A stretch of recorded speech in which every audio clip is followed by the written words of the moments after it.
Welcome to Music 320, Week 11, Lesson 2, Spectral Shifting using the Gizmo tilde object. So this is going to be our first foray into spectral processing, and I'm going to use a simple object to begin with. And that's the Gizmo object, which is designed to do pitch shifting. And some of the complexity of using spectral processing is hidden from us, but it will give us a sort of a simple step into spectral processing. So I'm going to bring out a new object here in Max, and it's called PFFT tilde. And this is an object a little bit like the poly tilde object that we've come across, which makes reference to another Max patch. And that patch is actually where the FFT processing will take place. So right now it's going to turn brown because we don't have an argument to give it, because we haven't made the guts of our processing module yet. And we'll come back to that once we made it. So I'm going to make a new patch. And this is going to go inside my PFFT tilde object. All right, let's set up nice colors. Excuse me. And now, in normal Max patches, we have an inlet. In objects like poly tildes, we had in tildes, in tilde 1 or in 1, and out tilde 1 and out 1. In a FFT, a spectral processing patch, something that's going to go into PFFT, we have FFT in tilde followed by a number. So this will be the first inlet that appears in our PFFT tilde on the surface. Right? It's going to appear, once we give it the name, it's going to appear here. And then at the other end, I have an FFT out tilde, also number 1. And this is going to go at the bottom. So the way this works, essentially, I'm going to put a comment here, is this is our FFT, and this is our IFFT. This converts things into the frequency domain from time domain, and this object takes frequency domain data and converts it into time domain. And these, as I said, will appear in our PFFT tilde object in our main patch. So I'm going to use the Gizmo tilde object. And this is actually very easy to set up and very easy to use. The Gizmo object is doing some spectral pitch shifting. And what it wants is to have the two values which come out of the FFT in. Now, this is, where the math gets a little complicated. That's the real value, and that's the imaginary value from the FFT. FFTs generate a combined complex numbers, so there's a real and an imaginary component. And again, we don't at this point need to understand what those mean exactly, but they are a representation of the frequency bins, and they give us information about the amplitude of each frequency bin, and they give us information about the precise location of the energy within that frequency bin. But like I said, we're not going to get into that at this point. We need both of those values from the FFT in to go into the Gizmo. And the Gizmo is going to do all the work for us. And we have one output from the Gizmo going in here, and the other out output from the gizmo going here. Okay. Now, just so you know, the third inlet from the FFT in is an index value which runs through the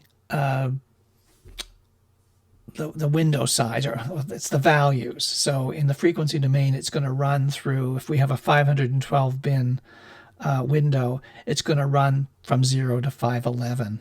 So it's a way of accessing the data. This will be a kind of a running number, which every bin will run through from 0 to the size of the bin.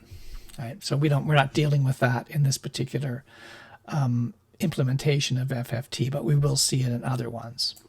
The other inlet into Gizmo, I'm going to put a floating point number in here, is a frequency multiplier for the pitch change. This is going to be very similar to what we found with groove tilde, that we could multiply the pitch by a certain value. So 2 would give us double the frequency of pitch, and 0.5 would give us half the frequency of pitch. So what I'm going to do is I'm going to put an in 2, and notice this is not an in tilde 2, it is just an in 2. So it's expecting not a signal value, it's expecting just a floating point, an integer or a floating point number. And that goes into Gizmo to alter the pitch. So now I'm just going to comment that. And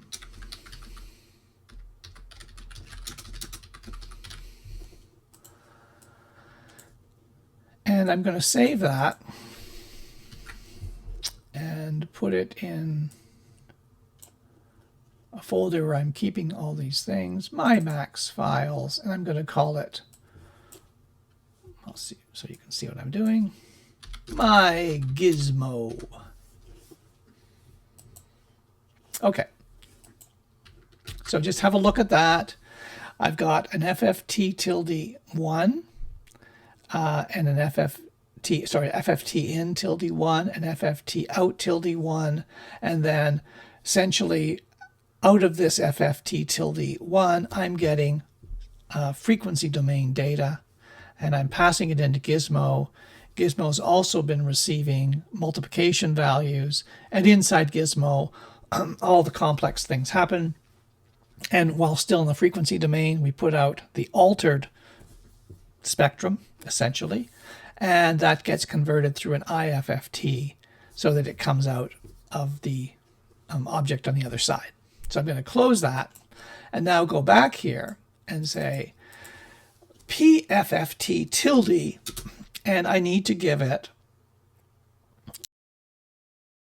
which is my Gizmo. No, it's Gizmo. And then I need to give it a FFT size that I want to use.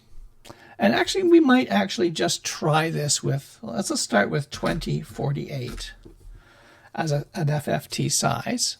And then the number of overlaps that we're going to have. Now, in the last tutorial at the very end, I talked about these overlaps and mentioned that the reason you have overlaps is to try to retain the sort of the time precision of your sound without altering too much the analysis precision of your sound. So I'm going to have overlaps of 4. We could increase that. When you're dealing with FFTs and IFFTs, we always use powers of 2 for all of these values. And that's because the way FFTs work, they use a recursive programming technique that works extremely efficiently if you have powers of 2, but does not work very well. Actually, you can't use it. It has to be a power of 2. It won't work if you don't have a power of 2. All right, I'm going to bring this in. I'm going to bring my sound down here. And I'm going to connect my input into my gizmo. And I'm going to put a floating point number in here.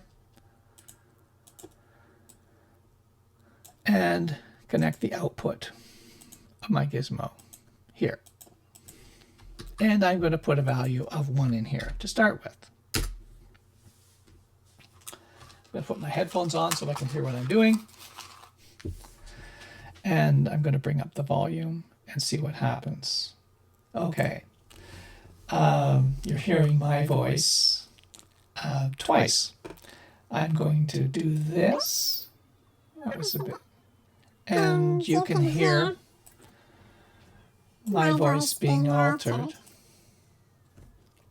And now it's down lower, almost an octave lower.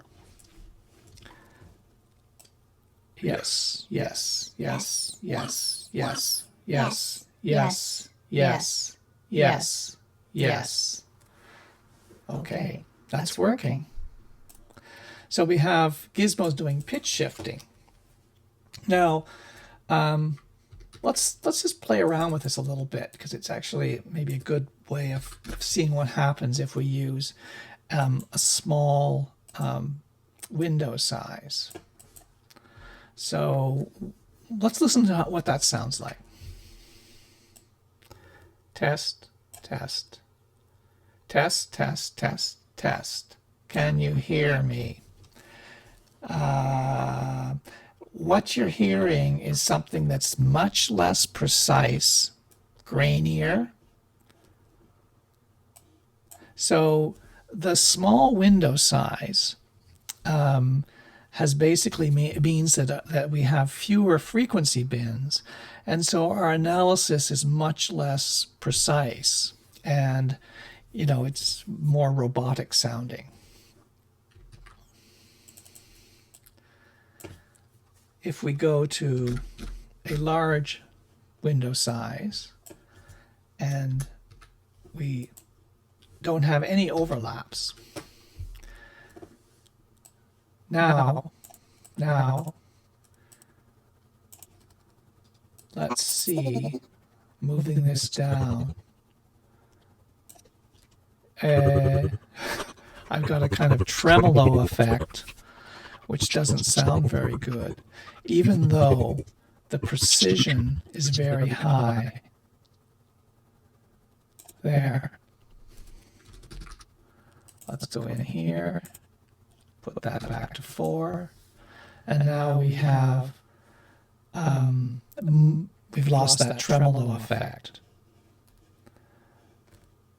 Now, it turns out that Gizmo is really designed to work with overlaps, and so what you're hearing when it was getting that tremolo effect is that there's an envelope, a shape applied to the window, which is altering the amplitude. So you really need to have some envelopes. But I don't know if you can hear, I'm going to bring this up again, that there's more delay in my sound here. I'll bring this up and see if you can hear that there's a little bit of delay. And I notice it. I notice it because when I'm talking, I want to slow down. Let's go to double this, 8,192. I'll just put here. Too high. Too high. So now you're noticing a real delay. And when I'm talking, it starts to become difficult to talk. But the quality of the analysis is very high. Okay, I'll bring myself down. So the quality is great, but the delay is noticeable. So you can see the issues related to the size of the window that you're using. There are some times when it's not a problem to have a little bit of delay. Or it can even be considered to be a feature that you've got sort of a built-in delay, a short delay. But you can play around with those values. So that's Gizmo. If you wanted to do go to the help file, you can, I'm just going to grab something from the help file. You can take out the transpose keyboard that exists there and paste it in. I just join those two together. So this is my voice untransposed. This is down. This is down an octave. This is up an octave. This is me talking and at different frequencies, different pitches. And you can go way up there. You can talk very, very high. You can have a lot of fun with this. Okay. So that's the Gizmo object, and what I would say is a very simple implementation of spectral processing.